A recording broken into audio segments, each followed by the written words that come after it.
This is the new Metro New York market. Hey everybody, Zak Romanoff here. Thank you so much for checking out this video. The New Jersey Food Processors Association invited me to participate in a panel on emerging trends and the marketplace. I was happy to do it because the last 4 months have been a roller coaster ride for people inside the food industry and out. And we do a deep dive into what trends are here to stay, what surprised us most about the last 4 months and supermarkets, what trends we see that are going to be here to stay, and also the government's response. So a lot going on here. Enjoy. These are just my question and answer of the panel. If you'd like to see the full version with the other two panelists, go to njfoodprocessors.org, then click on the events tab, and then click the program sub tab. And then you can watch the full version. It's about an hour there. This video is about 25 minutes. I hope you enjoy. Let me know what you think. I hope you get some value from it. Remember, not all days are created equal. Talk to you later. Bye.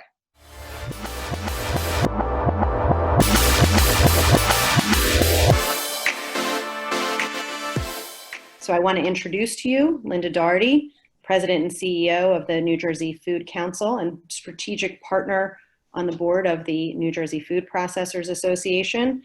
Linda will be moderating today. Thanks for joining us and listening in on our conversation on managing consumer trends and the emerging market, sponsored by the New Jersey Food Processors Association. In my position at the Food Council, as Michelle had mentioned, I serve as a strategic partner on the board of the Food Processors Association, and they are a growing business association. And if you're not, I highly recommend the consideration of joining their membership. Today's webinar is sponsored by M&T Bank. Again, we are live streaming this conversation on Facebook, and it will be recorded on the website so you can share with colleagues and come back at it during a later date. So this afternoon, we have an astute lineup of panelists, and we look forward to hearing their insights on food industry trends and innovation. With the sudden and drastic impact of the Covid-19 crisis on the food business, we learned so much in a short window of time about supply chain pressures, resiliency, workforce absenteeism, online shopping, contactless experiences, virtual business meetings, and consumer buying habits, just to name a few. These unthinkable challenges have now created a path for opportunity, innovation, and growth. I recently wrote an op-ed in New Jersey Biz about the COVID experience and how the grocery industry built the plane while flying it, as we overcame so many obstacles so quickly. But now, 4 months later, we're paving a runway to land and take off. And that's what the panel will talk about today as we look at consumer trends and the emerging market from their unique perspective on our lifeline industry. We'll start with introductions, have a robust conversation, and when we complete the discussion, I'm going to open it up for questions by the audience. So let's get underway. Zak Romanoff is president of OMNI Food Sales, a food brand advocate that works with food brands to increase sales and distribution in the Metro New York marketplace. Zak runs the day-to-day operations at OMNI. Zak? Good afternoon. My name is Zak Romanoff. I'm the president of OMNI Food Sales. OMNI is known throughout the industry as a broker, but we've renamed that. We don't go by broker anymore. We go by advocate, and I'll explain why. But just a little bit background on me. I grew up in the business. My father founded two companies, a distributor and OMNI Food Sales. So as I grew up, I watched both of these companies grew up. So I had a front row seat watching what it took to grow a business in Metro New York, relationship building, the wins, but more importantly, the battles, the losses, the things that can happen. But I most importantly realized the importance of having a sound team around you. So at OMNI, we have 3 segments. I worked in all 3 as a retail rep. I had a territory of stores that I covered, that I visited every couple weeks, spoke to the department manager, got their feedback, and tried to cut in items and got to hear their concerns and what's going on at store level. I worked in the office learning the back end side of the business, order entry, deductions, and making sure everything lines up so that all your work doesn't go for nothing. And then also as a business manager, calling on all of the 30 plus end users in the Metro New York marketplace, which New York is the most diverse and compacted area throughout the whole country in terms of diversity and store count. So to call on all of the end users in this market, every end user or retailer has their own way of doing business. I've called on every end user and now run the day-to-day operations of OMNI, deciding where our resources are allocated towards. I termed the phrase brand advocate because I realized a few years ago that the name or the word broker they had a negative connotation to it. And I heard some horror stories talking with some people, and I understood why. I mean, I heard some stories of people getting suckered into bad deals and bad contracts and situations that I would never wish on anybody. And I realized, okay, this is why there's a little bit of hesitation when you say you're a broker. So in my mind, I started thinking about the word broker. What does it mean? And then mortgage broker, stock broker, they came to mind. People that you use for one-time transactions that helped you with the deal, and then you never heard from them ever again. And to label a food broker as that, maybe in the past, a broker, you needed to know someone and they got you into an account and that's how you got the business. But it's evolved, and that's not what OMNI does today. We do so much more. It's a 24/7, 365 job where you've got to give your principal the cost of doing business to get into an account, actually secure the business, keep the business, navigate different waters and avoid pitfalls and don't get stuck in things that are not good. Once you get the business, your competitors are going to wake up and they're going to react and they're going to do things to get the business back. So getting the business is really one step. And that's why advocate came to me, because I thought about like an attorney in court. They have a client, and whether that client is innocent or guilty, they fight for that client till the end. No matter what, they do whatever is in their best interest. And that's what OMNI does. When it comes to forecasting and allocating and projecting, we do what's best for our principal at all times. So that's the term brand advocate. And people in the industry have really gravitated towards it and received it well. I've been pretty active on social media, and I've received invitations from 2 delegations, one from Korea and one from the UK, to speak about brand advocacy and how to grow a brand in the New York metro market. And I also was asked to speak at St. Joe's University food marketing program to a capstone course about brand advocacy.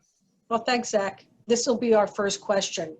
From your sector perspective, what surprised you the most about the COVID outbreak? And what consumer data is guiding your decisions today? And Zach, what surprised you the most? To me, it was the speed at which supermarkets responded to these new work conditions. And what I mean by that is the space in the stores, the early cleanings, the night cleanings, the hours for the elderly, the PPE, these were uncertain conditions. There was no playbook that you can read. I mean, more so than any segment of any industry, even government, supermarkets had to take these new protocols and practice them ASAP. And for the most part, there were virtually 0 store closures or decreased hours. I mean, it was very minimal considering that we had unprecedented demand. And at no greater time in my professional career have I been so proud to be part of the food industry, because the entire economy, I mean, think about it, no schools, no entertainment, no restaurants, no clubs, all the places that people go out to get food were done. And largely for 4 months, or at least in the Metro New York area, supermarkets have fed the country, and with largely no hiccup. So to me, it's as impressive as anything else during COVID. And I think when we look back on this moment in years past, we're going to look at supermarkets as a shining star through this time. Yes, thanks, Zach. So let's talk about supply chain challenges, Zach, in your part of the business. How did it impact your business specifically, those challenges? How did you have to adjust? Well, supply chain affected everybody. I don't know anyone that wasn't affected by the supply chain. Manufacturers were struggling to fill orders 100%. The majority of them still are to this day not filling 100%. There are a few lucky out there, including some that are on this call, but it's largely been all across the board, where some people are okay, some are not. How did we handle it? We handle it a few different ways. I mean, the first one was, it's been a new daily task to track every order that we've received from every customer and then match that up with what's shipping out. So we're on a normal day, normal times, we're used to 99 or higher % fill rates. I mean, and we've had significantly less and different levels from everyone. So number one was we collected the orders from everyone. We collected everyone's orders, and even if we knew we couldn't fulfill it 100%, on the date that they desired it, we still collected it. And we took everything within reason that we thought we could pull. And we made a database and we held it. And some weeks were better than others, and some weeks a significant amount of product went, and some weeks a good amount of product did not go. But we maintained that total, and we maintained communication with the customer. We were upfront, we were transparent, and we let them know. And also remember, in the beginning of March, or mid-March, April, I mean, manufacturers were slammed with this unprecedented demand.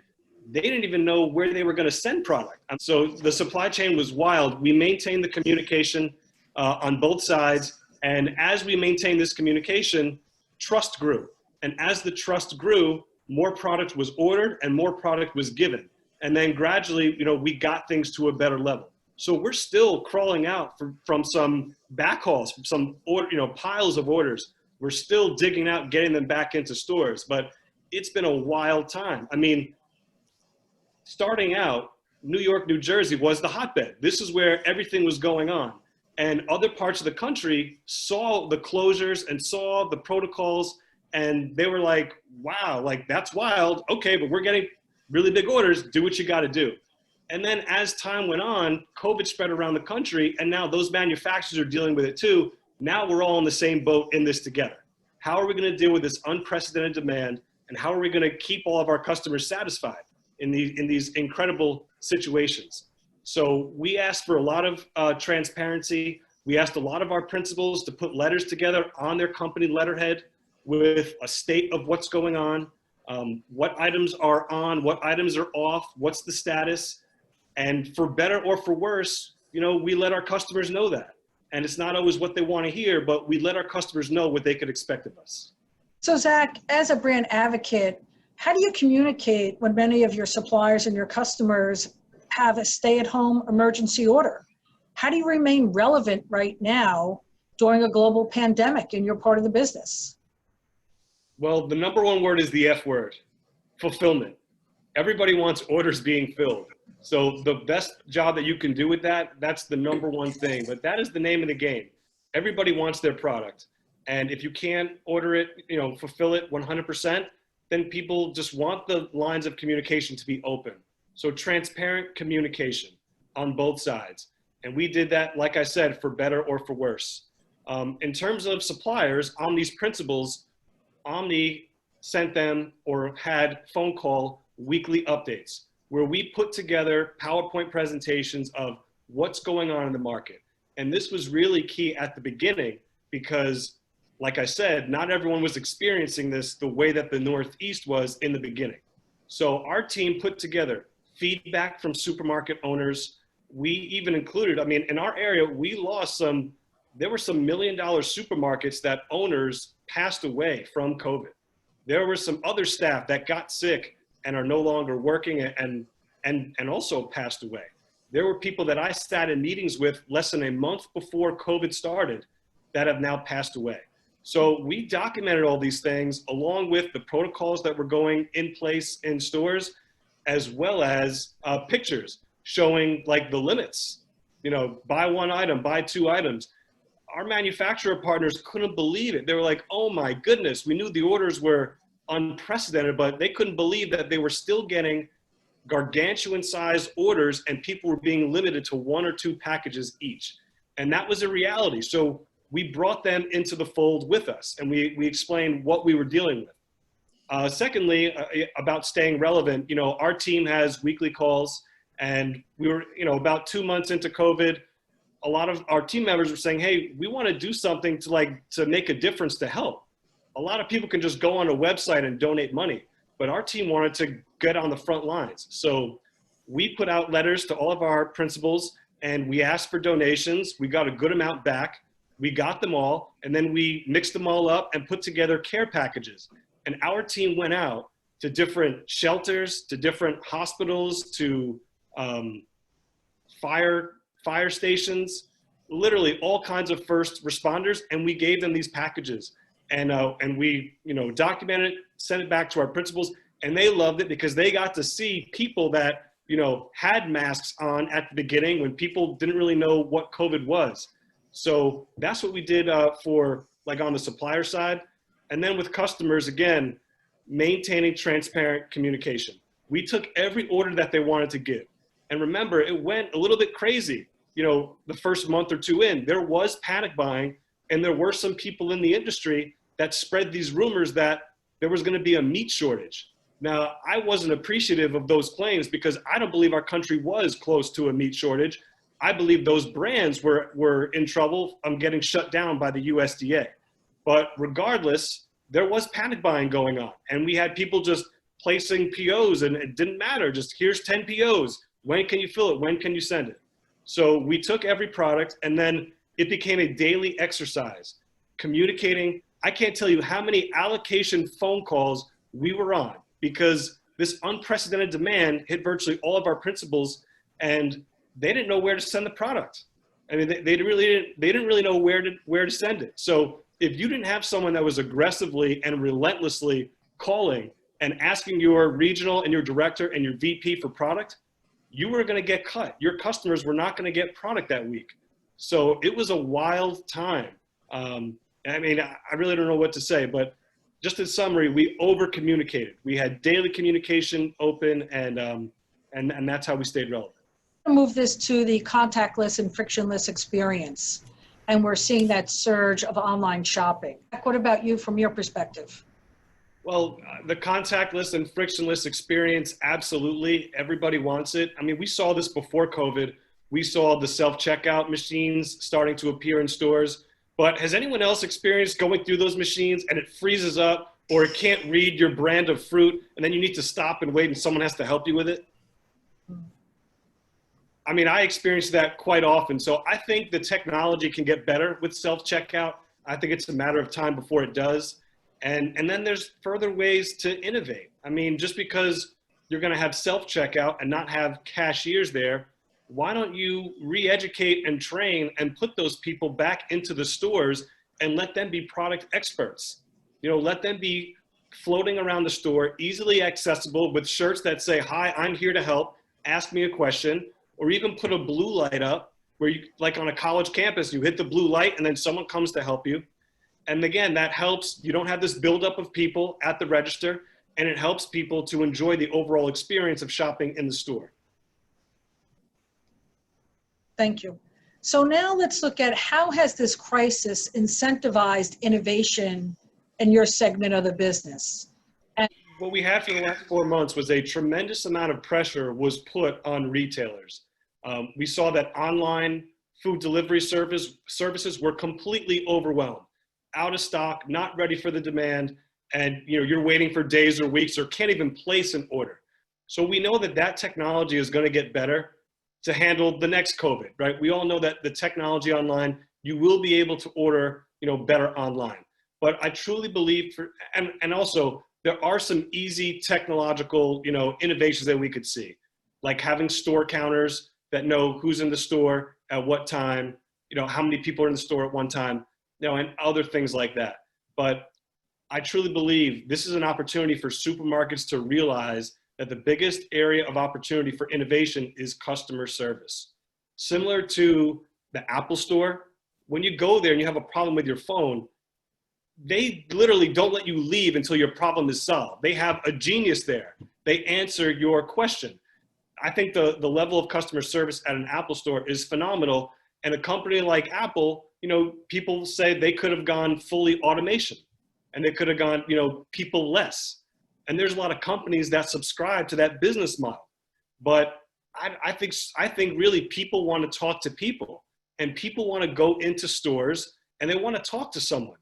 We have brilliant marketers in the food industry, brilliant. They are so good. I am trained to work in this industry and to sell these products.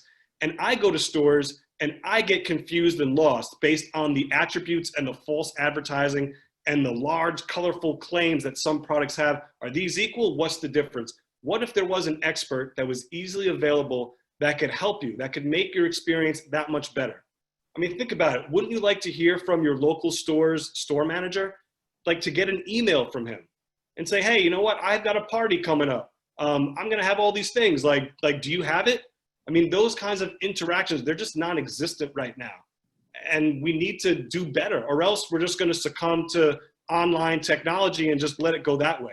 But I truly believe that's what people want. Think about it, like Home Depot. You can look online, look up, you know, a gallon of paint or a paintbrush, and it will look up in the closest store to you and even tell you how many items are there, in what bay and in what aisle. And then you could go there and you're in and out. Why can't we expect the same thing from supermarkets? Good point.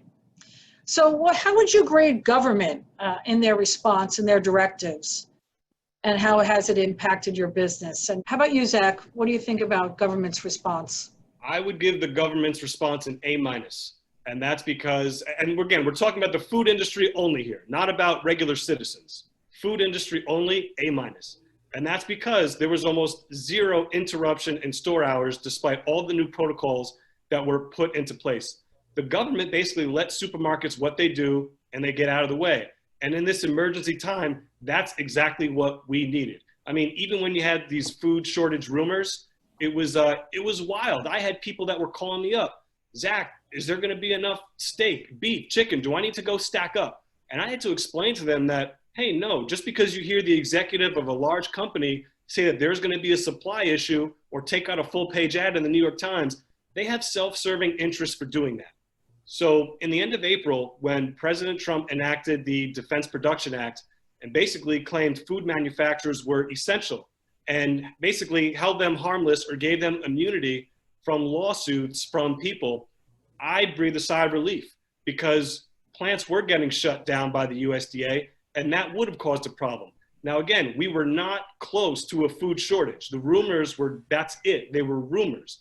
But if you continually had plants closed and you had unprecedented demand, you would have had people fighting in the store over the last piece of a chicken.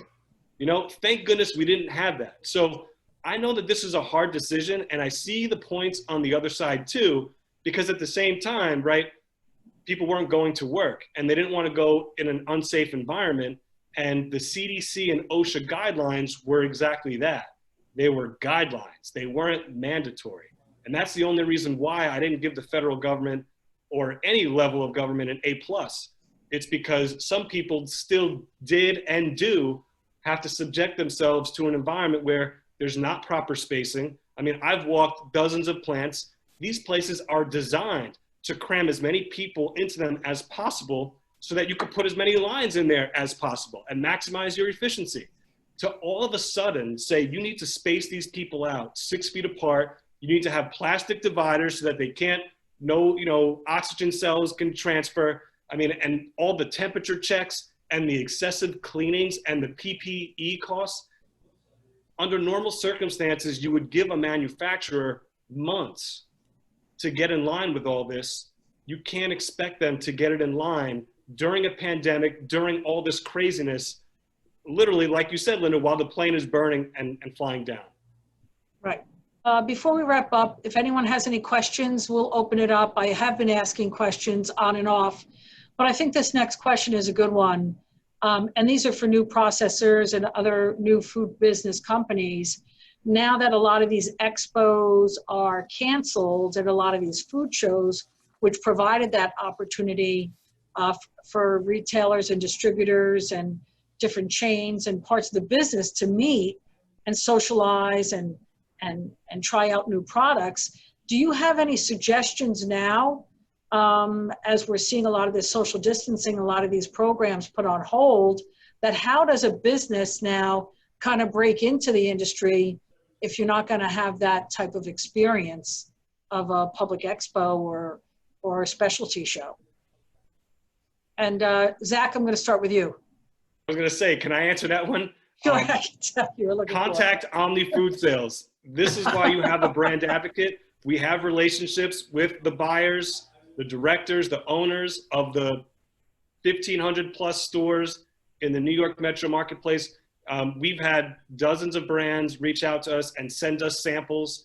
And actually, it's actually pretty cool. Even though there's no formal corporate meetings, we have presented these This products is the to new people Metro New in York the field market. and other places, and new items are getting authorized, and sales are growing during this time. So now more than ever, the value of having someone that has relationships with the buyers and everyone in the network, this is really a time for people like OMNI to shine. So I want to thank all our panelists, Richard, Zach, and John, for taking time to speak with us this afternoon. I also want to thank our sponsor, M&T Bank, and of course our host, the New Jersey Food Processors Association. Remember, we have recorded this discussion today, and it will be on the Food Processors website probably in the coming days. So folks can always go back at a later time to review it and share it with other colleagues in the industry. And again, this is a great discussion. And if anyone wants to reach me directly at the Food Council, my email is ldoherty@njfoodcouncil.com. And again, fellas, thank you for a very informative and insightful discussion. And I appreciate you taking time to talk to us this afternoon. Thanks. Thank you. Anytime. Thank you. Linda.